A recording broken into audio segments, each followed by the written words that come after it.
Assistant फेरी खुश होकर कहती है, तुमने काफी अच्छा परफॉर्म किया है। वो बताती है कि बहुत से लोग मर चुके हैं, लेकिन जो बचे हैं उन्होंने सरवाइव करना सीख लिया है। फेरी कहती है कि अब तुम जानते हो कैसे जिंदा रहना है, इसलिए वो अनाउंस करती है, अब वॉल हटा दी जाएगी। मतलब अब नेक्स्ट फेज शुरू होगा, जहां डेंजर और भी ज्यादा बढ़ने वाला है। फेरी हंसते हुए बोलती है, गुड लक। और लोग गुस्से में कहते हैं, ये छोटी सी चीज सच में डेविल है। कैंग हांसू अपनी स्टेटस स्क्रीन चेक करता है। वो मानता है कि शुरुआत बुरी नहीं रही, लेकिन अभी काफी पीछे है। उसे एक और चीज मिलती है, स्वॉट ट्रेनिंग, जो उसके लिए बहुत काम की स्किल है। वो सोचता है कि अगर ज्यादा स्ट्रांग बनना है तो उसे और ज्यादा रून्स और एक्सपीरियंस चाहिए।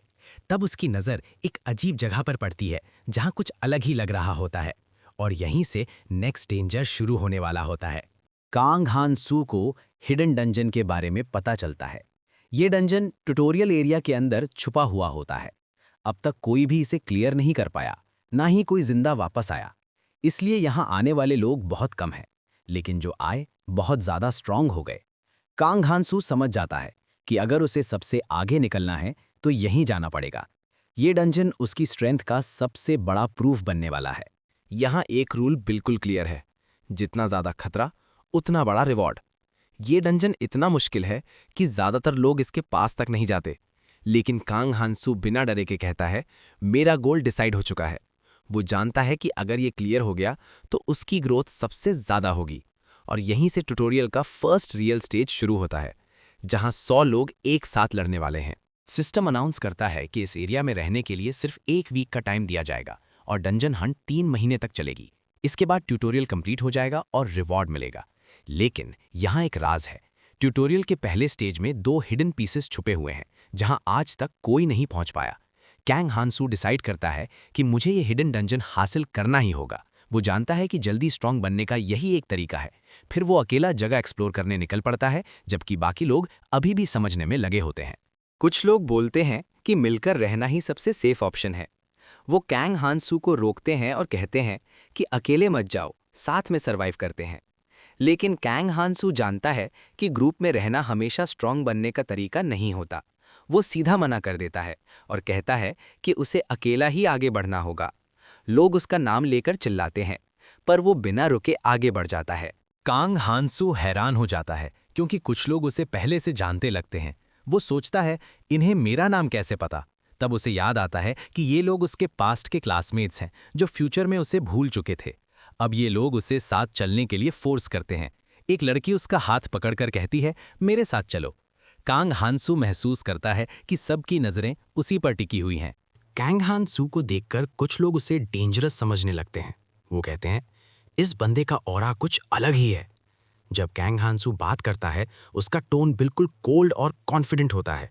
लोग गुस्से में कहते हैं, कौन है ये, ज्यादा हीरो बन रहा है। कैंग हांसू सीधा जवाब देता है, तुम लोग ऑलरेडी स्लो हो, टाइम वेस्ट मत करो। इस सीन से क्लियर हो जाता है कि वो लीडर बनने नहीं, जीतने आया है।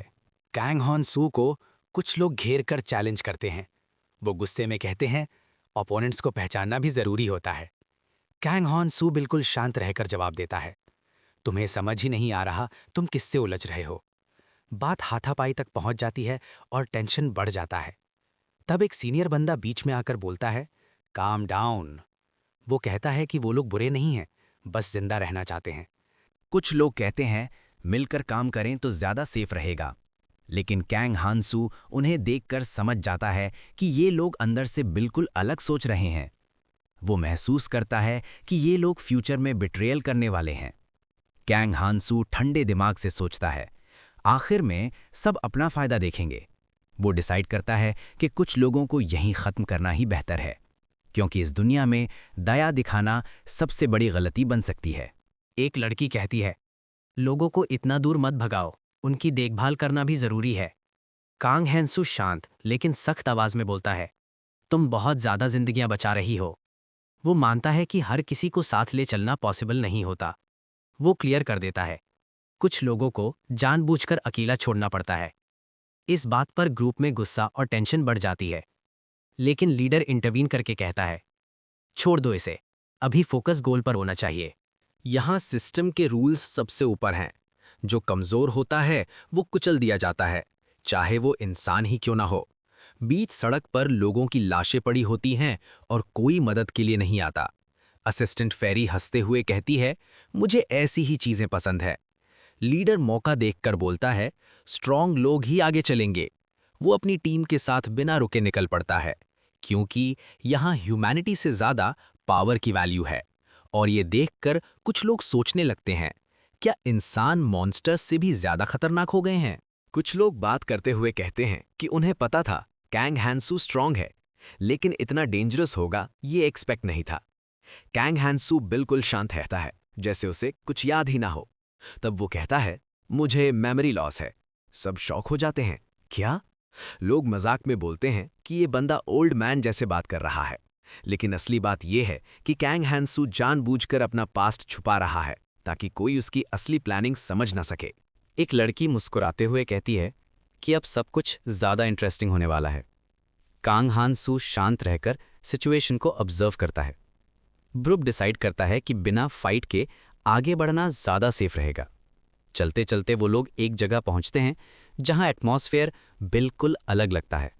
तब कोई कहता है, ये जगह फर्स्ट डेस्टिनेशन है। कांग हांसू की आंखों से साफ दिखता है कि वो ऑलरेडी जानता है आगे क्या आने वाला है। ग्रुप फाइनली उस जगह पहुंच जाता है जहां हिडन पीस छुपा हुआ है। ये जगह कोई नॉर्मल प्लेस नहीं, बल्कि एक सबवे स्टेशन है। तब रिवील होता है, गैंगनाम स्टेशन। ये वही जगह है जहां से ट्यूटोरियल का सबसे डेंजरस और इम्पॉर्टेंट फेज शुरू होने वाला है। कैंग हांसू जानता है कि अगर यहाँ एक भी गलती हुई तो जिंदा बचना मुश्किल हो जाएगा, और यहीं से hidden dungeon arc officially start होता है। चैप्टर 4 गैंगनाम स्टेशन शुरू होता है। सब लोग सोचते हैं, हिडन पीस यहीं क्यों है? कैंग हांसू शांत रहता है और दिमाग लगाना शुरू करता है। तब उसे अचानक एक इम्पॉर्टेंट क्लू मिलता है। वो कहता है, मुझे लगता है मुझे एक सुपर पावर मिल गई है। ये सुनकर सब शॉक हो जाते हैं, सुपर पावर?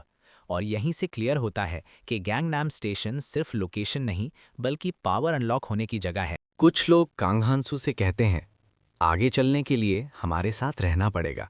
लेकिन कांग हांसू शांत होकर जवाब देता है, जरूरी नहीं। वो मानता है कि ग्रुप में रहना सेफ लगता है, लेकिन हर डिसीजन खुद देख समझकर लेना चाहिए। इसलिए वो कहता है, मैं पीछे रहकर ऑब्जर्व करूंगा। कुछ लोग उसे कमजोर समझने लगते हैं, पर कांग हांसू जानता है कि असली सर्वाइवल भीड़ के पीछे चलने में नहीं, सही वक्त का वेट करने में है। और यहीं से वो साइलेंटली अपनी नेक्स्ट मूव प्लान करना शुरू करता है। गैंगनाम स्टेशन के अंदर सब लोग अलर्ट होके चल रहे होते हैं। तब अचानक कैंग हांसू रुक जाता है।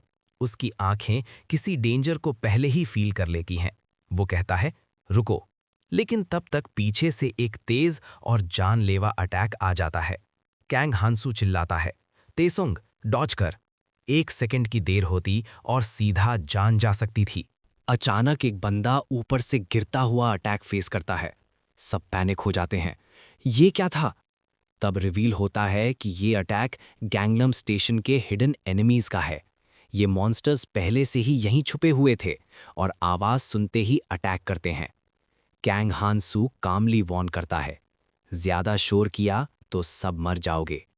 अब सब समझ जाते हैं कि यहाँ फाइट सिर्फ स्ट्रेंथ से नहीं, स्ट्रैटेजी और साइलेंस से जीती जाएगी। कैंग हांसू सामने वाले मॉन्स्टर को ध्यान से ऑब्जर्व करता है।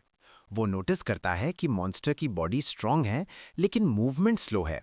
जैसे ही मॉन्स्टर चार्ज करता है, कैंग हांसू बिल्कुल सही टाइमिंग पर डॉज करता है। फिर एक क्लीन और प्रिसाइज स्ट्राइक में मॉन्स्टर को सीधा काट देता है। कैंग हांसू सामने वाले मॉन्स्टर को ध्यान से ऑब्जर्व करता है। वो नोटिस करता है कि मॉन्स्टर की बॉडी स्ट्रांग है, लेकिन मूवमेंट स्लो है। जैसे ही मॉन्स्टर चार्ज करता है, कैंग हांसू बिल्कुल सही टाइमिंग पर डॉज करता है। फिर एक क्लीन और प्रिसाइज स्ट्राइक में मॉन्स्टर को सीधा काट देता है। यहाँ फाइट के बाद लोग कांग हांसू को थैंक्स बोलते हैं, क्योंकि उसने बिना किसी मदद के मॉन्स्टर को खुद ही मार दिया होता है। सब लोग समझ जाते हैं कि ये बंदा सिर्फ स्ट्रांग नहीं है, बहुत ज़्यादा एक्सपीरियंस्ड है। जब कोई पूछता है कि तुम इतने स्ट्रांग कैसे हो, तो कांग हांसू कामली बोल देता है कि ये कोई सुपर पावर नहीं है। वो क्लियरली बताता है कि उसकी स्ट्रेंथ का रीज़न पावर नहीं, प्रैक्टिस, ऑब्जर्वेशन और कंट्रोल है। इस सीन का मेन पॉइंट ये है कि कांग हांसू अपनी पावर को शो ऑफ नहीं करता, वो बस काम पे फोकस रखता है और आगे बढ़ने का सोचता है। यहाँ कांग हांसू अपनी सोच बिल्कुल क्लियर कर देता है। वो बोलता है कि अभी किसी को हीरो बनने या ज्ञान देने का टाइम नहीं है। वो ग्रुप को समझाता है कि इस जगह पर सिर्फ एक ही रूल काम करेगा, सर्वाइवल। कांग हानसू कहता है, तुम बस अपना काम करो, अपनी जान बचाओ, और जो मॉन्स्टर तुम मारो उसका रिवॉर्ड तुम्हारा होगा। इसका मतलब ये है कि यहाँ कोई टीम वर्क का ड्रामा नहीं, हर कोई अपनी फाइट खुद लड़ेगा। फिर नरेशन आता है कि जो लोग सालों तक अबिस में भटके थे, उन्होंने एक ही रूल फॉलो किया था, I take what I hunt. Kang Hansu सबको एक हार्ड ट्रूथ बताता है। वो कहता है, रियल लाइफ में जो रिलेशनशिप्स सिर्फ भरोसे और गुडविल पर टिकी होती हैं, वो एक्सट्रीम सिचुएशंस में सबसे पहले टूट जाती हैं। लोग शॉक हो जाते हैं, लेकिन कांग हानसू बोलता है, ये कोई ओपिनियन नहीं, ये एक रूल है। अगर तुम कमज़ोर हो तो सबसे पहले तुम्हें ही छोड़ दिया जाएगा। इसलिए वो क्लियर करता है, यहाँ दोस्ती या फीलिंग्स नहीं, सिर्फ सर्वाइवल मैटर करता है। और अगर ऐसा है तो फिर सबको अपना अपना रास्ता देखना होगा। यहाँ लोग एक ऑड क्रिस्टल देखते हैं और सबसे पहले कैंग हानसू नोटिस करता है कि इस जगह कुछ अलग रूल काम कर रहा है। वो बिना किसी सिस्टम मैसेज के इंस्टिंक्ट से महसूस कर लेता है कि ये क्रिस्टल नॉर्मल नहीं है। तभी कंफर्म होता है, ये है essence of the arrow troll tribe. Kang Hansu समझ जाता है, अगर उसने इस क्रिस्टल को ले लिया तो उसे एक नई सुपर पावर मिल सकती है, और इसी मोमेंट पर वो डिसाइड करता है रिस्क लेना वर्थ इट है।